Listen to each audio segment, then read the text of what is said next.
Di balik misteri video syur mirip artis Gisela Anastasia, secuil titik terang sudah mulai terlihat.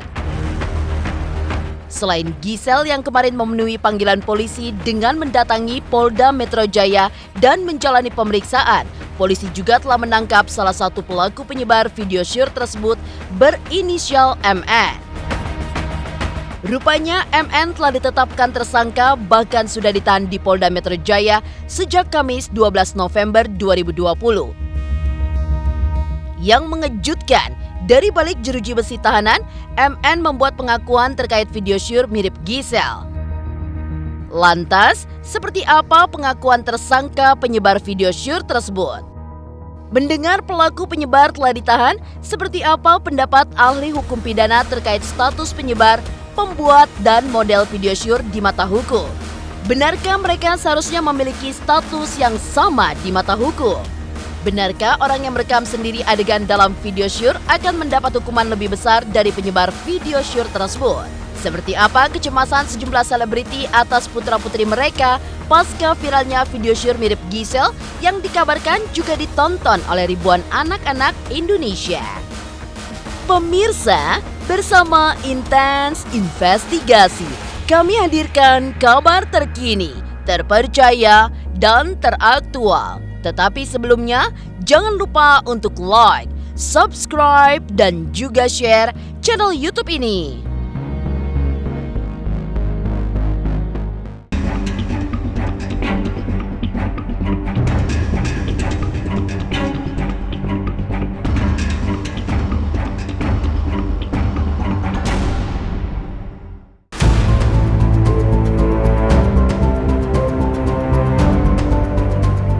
Pengakuan mengejutkan meluncur dari MN, pelaku penyebar video syur tersebut.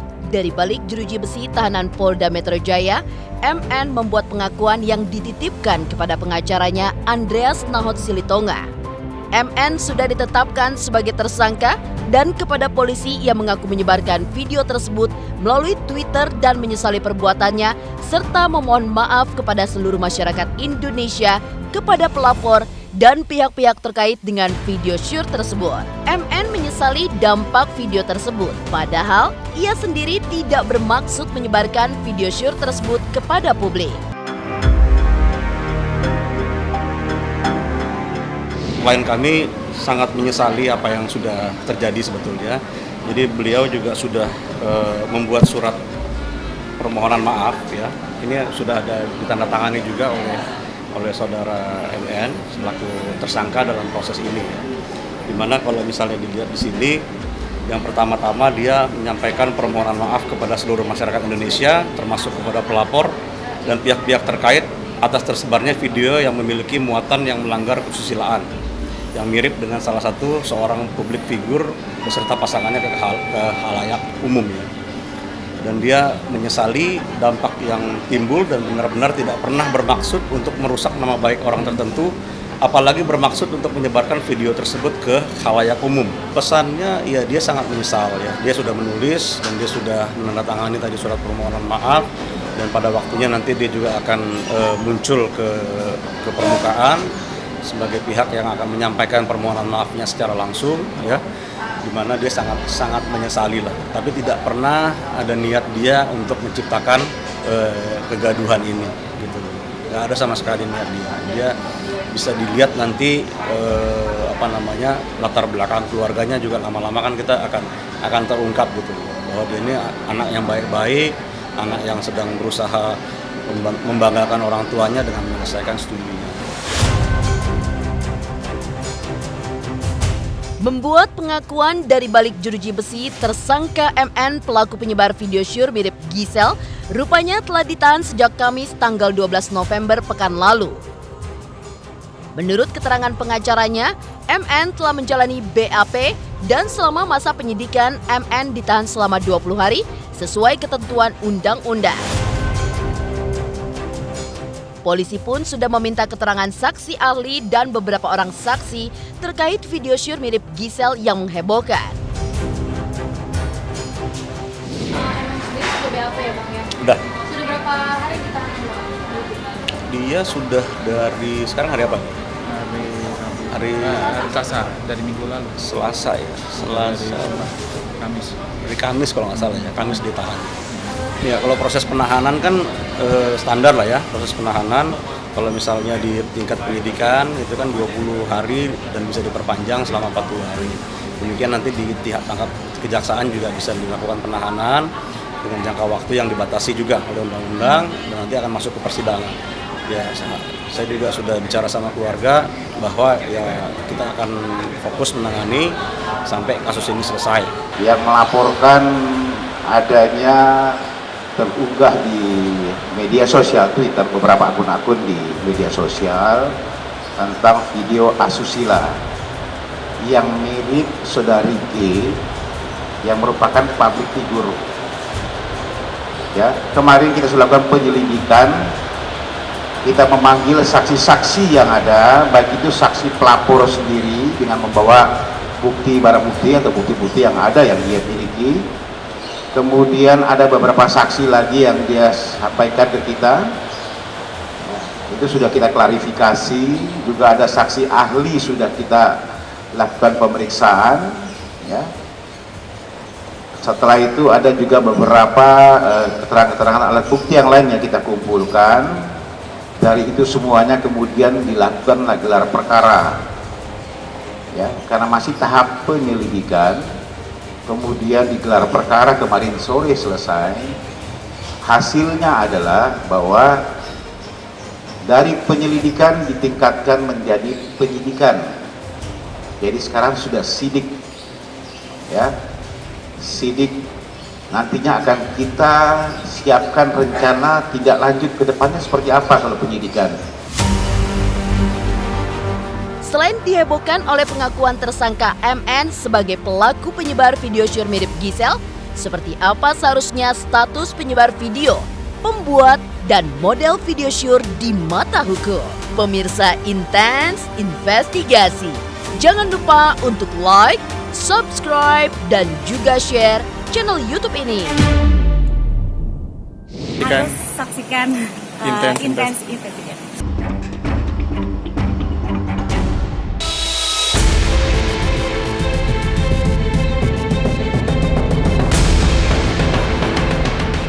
Pasca pengakuan pelaku penyebar video syur mirip Gisel, ditambah kehadiran Gisel di Polda Metro Jaya kemarin, bisa semakin jelas terkait video syur mirip Gisel tersebut yang belakangan mengandung banyak misteri. Kesaksian mereka kepada polisi diharapkan mampu untuk mengungkap siapa sosok perempuan dalam video syur tersebut dan siapa yang menyebarkan. Untuk menelaah terkait dua hal itu, tim Intens Investigasi meminta pendapat pakar hukum pidana Dr. Hairul Huda. Menurut Huda, dalam undang-undang pornografi, baik pembuat maupun penyebar video asusila diancam dengan ketentuan pidana yang sama dan pasal yang sama. Karena itu, seharusnya menurut ketentuan hukum, si pembuat dan si penyebar diperlakukan sama di depan hukum. Orang-orang yang beradegan persenggamaan di dalam video tersebut itu adalah juga mereka yang merekam sendiri adegan tersebut.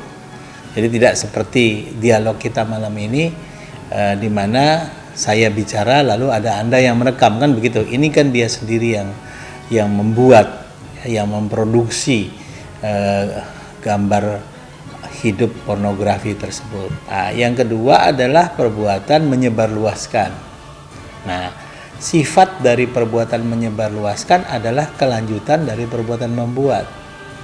Jadi tidak mungkin ada orang yang menyebarluaskan tanpa ada orang yang membuat pornografi.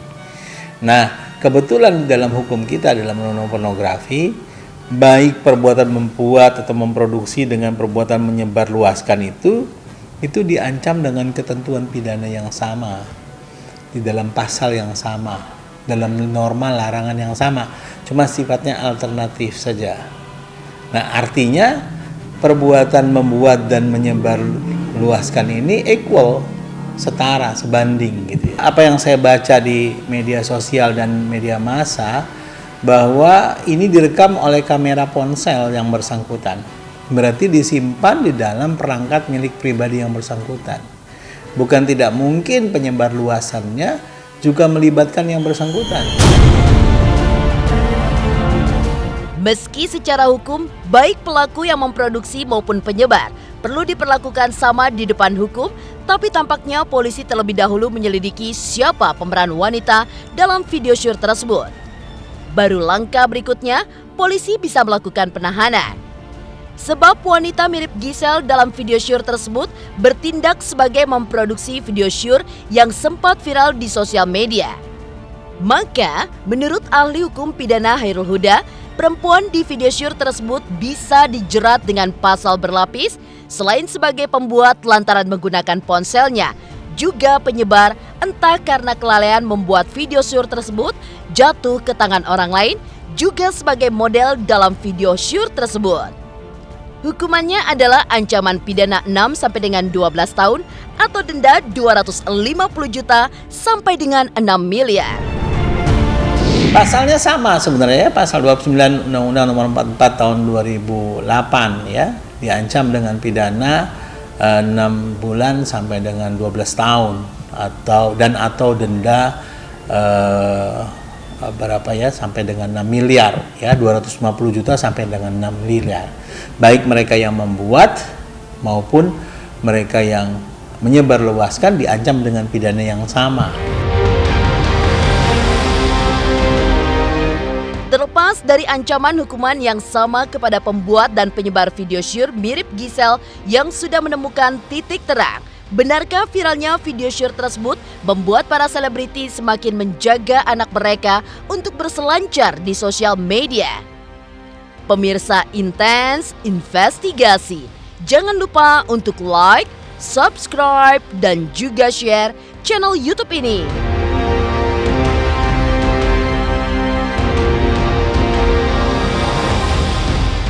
Hai pemirsa, jangan lupa untuk saksikan Intens Investigasi karena sekarang Intens tayang 2 kali sehari.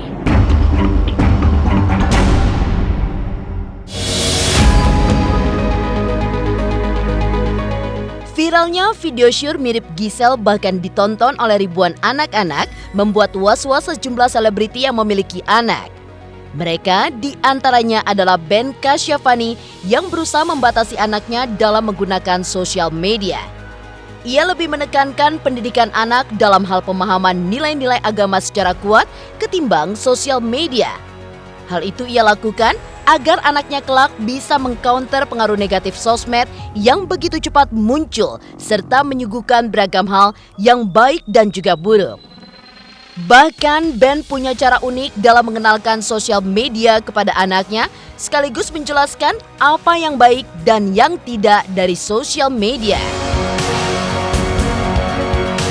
Kalau memprotek 100% kayaknya agak sulit ya. Satu, memang anak gue belum gue kasih gadget sendiri. Terus waktu juga sangat terbatas. Kedua, ya pemahaman beliefnya dia secara agama, secara akhlaknya kita tanamin terus.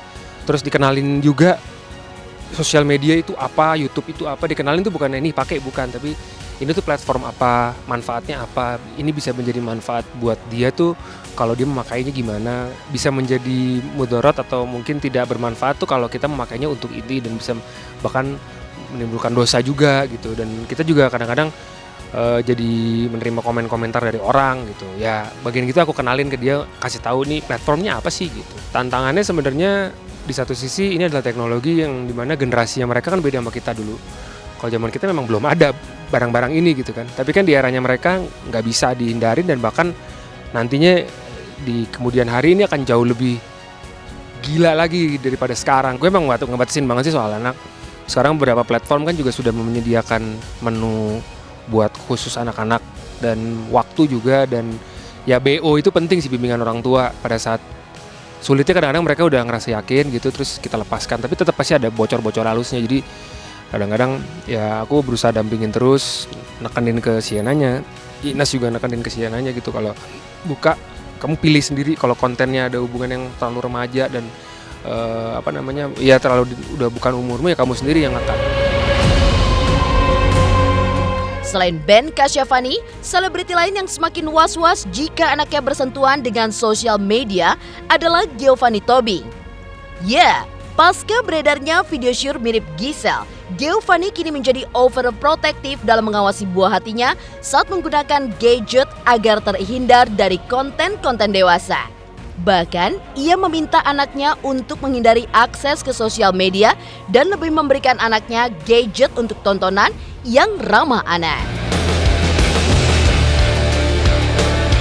Kalau emang untuk treatment ke anak, kalau emang at all nggak boleh sama sekali juga kesian, anak kita jadi kuper nantinya gitu. Nah, tinggal kita gimana caranya kita batasin waktunya. Sama sekarang beberapa gadget ada kids mode-nya tuh, jadi mode anak, jadi emang lebih ramah anak lah gitu.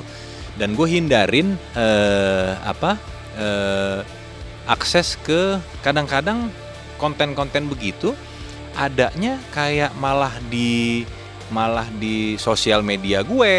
Nah, gue lebih batasin ke arah konten-konten yang ada di handphone atau tablet anak-anak gue. Lebih ke arah situ sih. Jadi nggak yang pokoknya nggak boleh sama sekali, nggak. Misalnya kita ketemu orang nggak dikenal, apa yang boleh dipegang sama orang itu, apa yang enggak. Jadi lebih ke sex education lah gitu.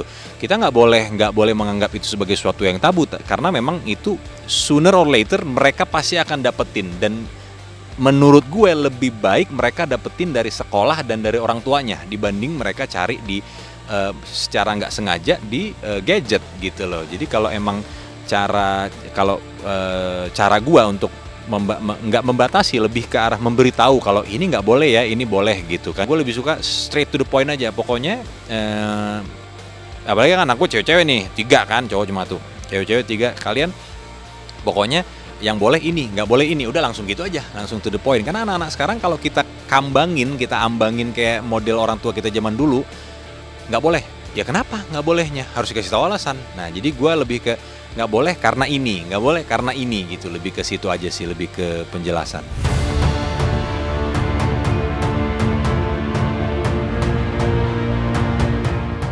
Demikian pemirsa, kabar terkini, terpercaya, dan teraktual yang kami hadirkan hari ini. Saksikan terus Intens Investigasi setiap hari Senin sampai dengan Jumat yang tayang 2 kali sehari, yaitu pada pukul 12 waktu Indonesia Barat dan pukul 18 waktu Indonesia Barat, tentunya hanya di YouTube channel. Dan pastikan jangan lupa untuk like, subscribe, share, dan juga komen channel Intens Investigasi.